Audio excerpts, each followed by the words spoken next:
Panultihon 6 bersikulo 6 hangtod sa 8.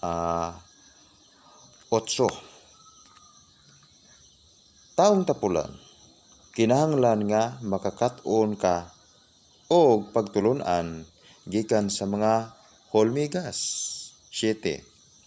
Wala sila'y pangulo o dako-dako o hari.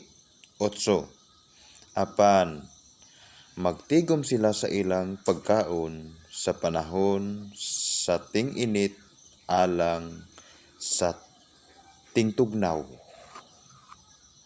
So mga higalagsuon, kani atong ipaambit karon nga bersikulo kabahin kini sa pagtulunan sa lumigas. So ang lumigas, ang kulor sa lumigas pula, no? Pula. Unya kaning lumigas, makita man gayud nato nga wala gid sila dako-dako. No? Sa mga hakot pagaling, no? Kaya na ay dako-dako ang hakot eh.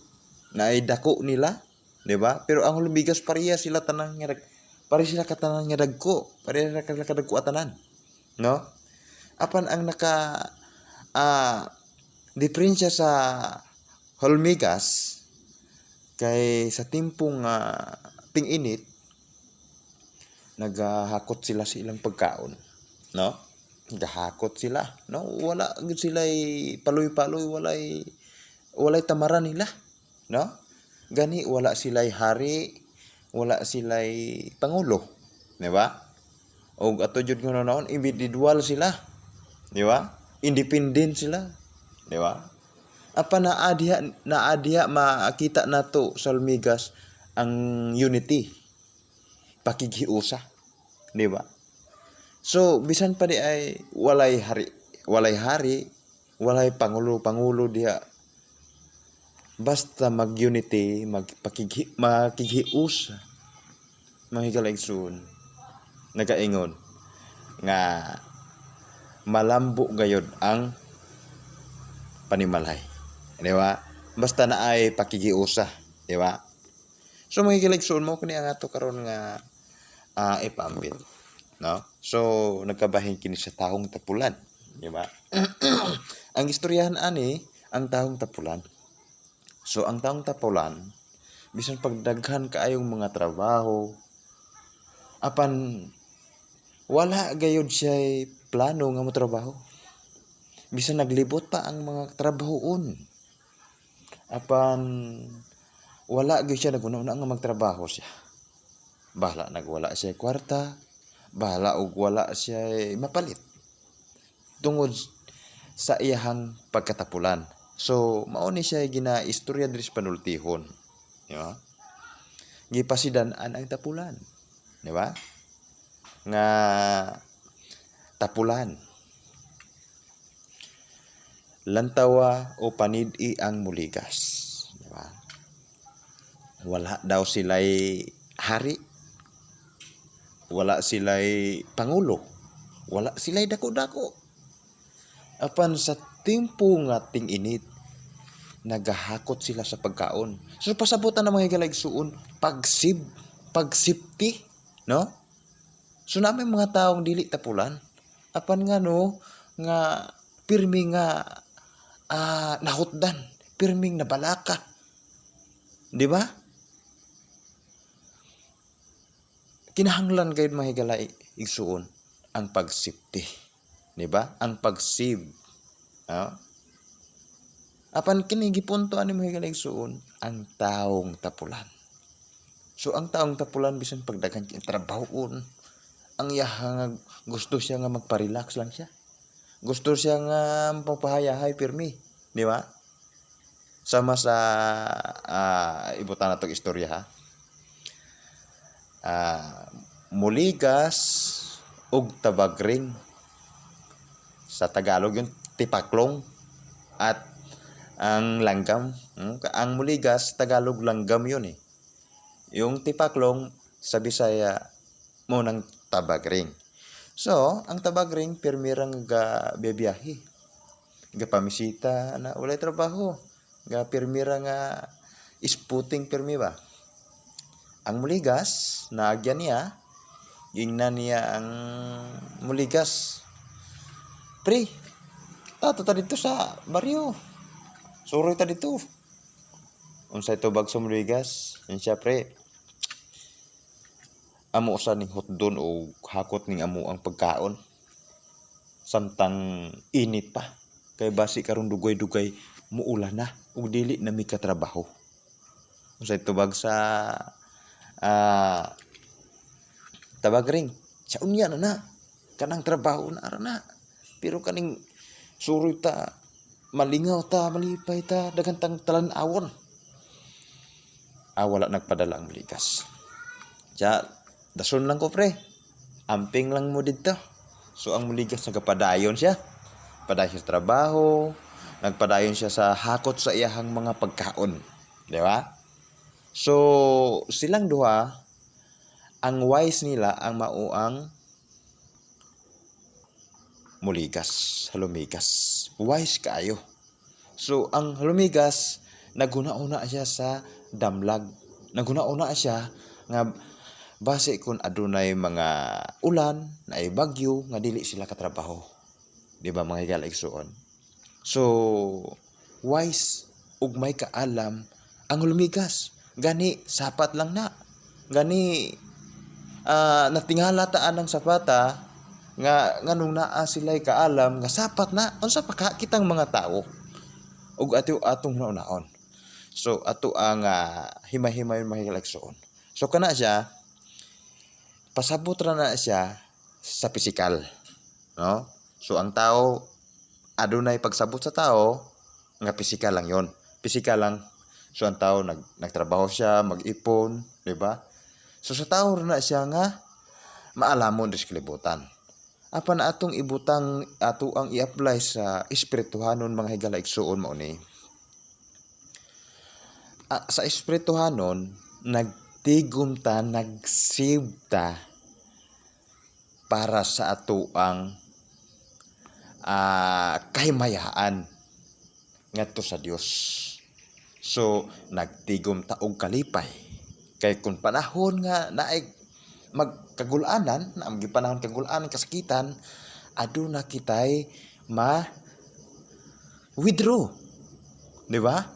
So magtigom kita o kaluoy sa uban. So unsa may kaluoy sa uban kanang kun aduna tay mahatag atong hatagan. Kung aduna tay katakos nga magpaambit ta sa pulong sa Dios. Di ba? Kung may katakos kita nga magtudlo kita mao kanay pagsib. Di ba? So kung may mao na siya mga higala-igsuon sa espirituhanon. Di ba? Magsib kita sa kalipay, magsib kita sa kaluoy, magsib kita sa paghigugma sa usag-usa. Magsib kita sa pagtinabangay sa usag-usa. Espirituhanon kana nga pagsib o pagsipti. Sa panahon nga adunay mga pandemic, sa panahon nga adunay kakuanan sa ato ang panahon, di ba? Na ay mga unos, bagyo, baha. Sa diha nga panahon, dili ta pasagdan sa labaw nga makakagahom. Tungod kay nakita sa Dios ang atong pagtabang sa iyang mga katawhan. Mao nay tinuod nga pagsipti. Apan gibutang ka na sa pisikal para masabtan sa tao. Gani ang tao bisan wala siya Dios iyang kinabuhi, dili siya Maginoo, apan nagsipti siya. Kana istawhanon nga pagsipti. Gani pwede siyang madato, pwede siyang madaghan kayong makabtangan tungod sa iyahang kinaalam sa tao. Apan mga higala-igsuon, dili ra diha kutob, kundi magsib kita una-una sa tanan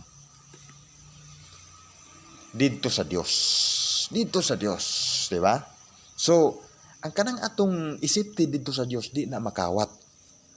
No, walay kawatan dito, walay mamumuno dito, walay mga anay dito.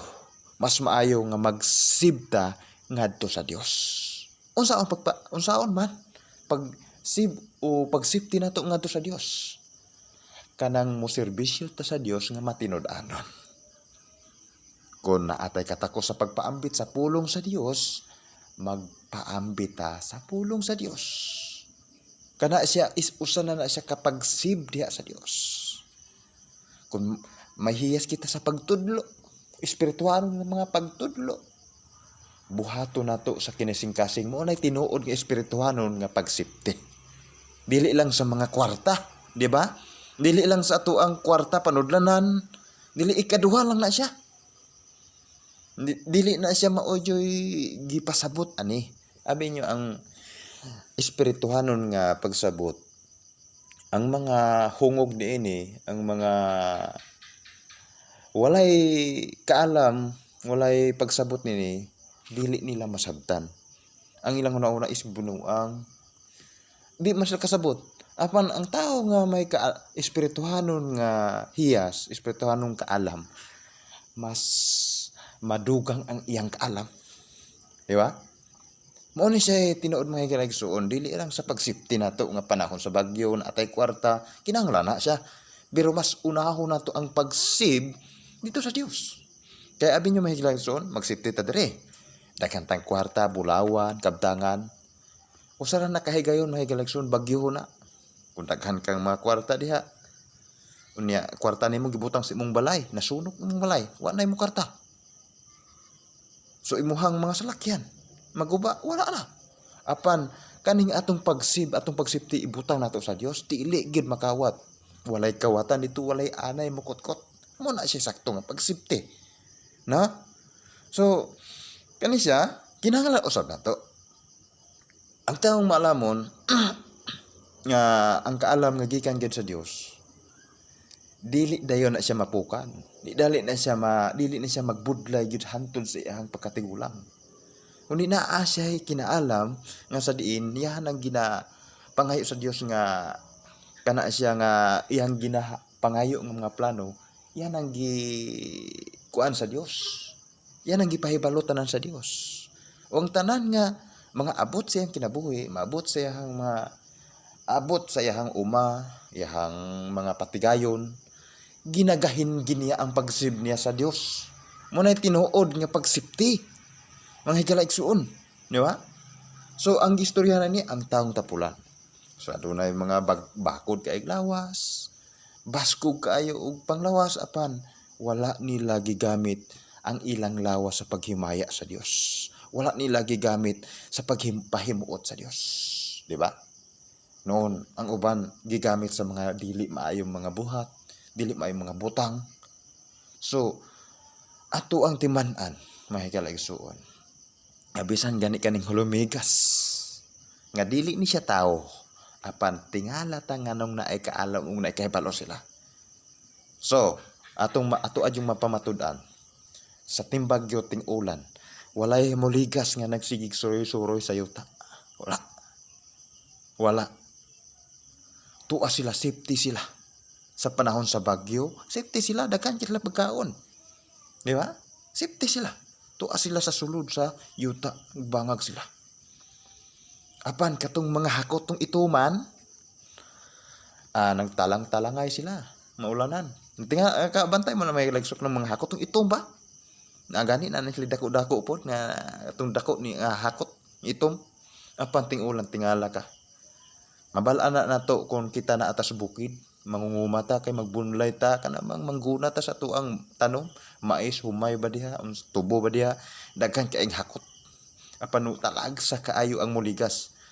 Kung magunahan mo ang iyang balay, mao na nga mo paakon ta muligas, pero kung di na siya magunahan, walay muligas magsuroy-suroy.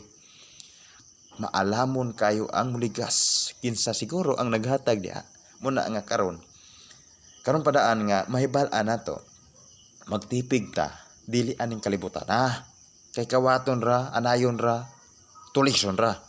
Apan kun ang ato ang pagsipti, ang atong pagtipig, atong gihatag sa Dios, walay kawatan ni mga tulisan o anay nga makakutkot. Mo na tinuod mga higalaigsoon, di ba? So, mo plus ra kanang ato ang mga panghunahuna sa pagnegosyo diri sa kalibutan, pagnegosyo, pagpananom, kanang tanan is atong ipasa Dios. Ug ang Dios mao'y maghatag anag panalangin. Matingala ka sa imong mga pananom nga daghan kayong mga puso. Sa imong mga negosyo tingala kang nilambo tungod ang Dios mao'y nagapanalangin nila. Tungod kay giuna nimo ang Dios. Di na ako malimtan ang bersikulo diya sa Mateo 6:33 nga unahon kayo pagpangita ang gingharian sa Dios. So makita ta gingharian sa Dios diha ta magsipte, di ba? Di ba ang tanang mga butang mahigilaigsuon maabot ra na. Maabot ra na igudugang ra na ang Dios ay magdugang ana. Busa mahigilaigsuon na at nga na pumigamay nga nasabtan sa atong gipaambit karon ang pulo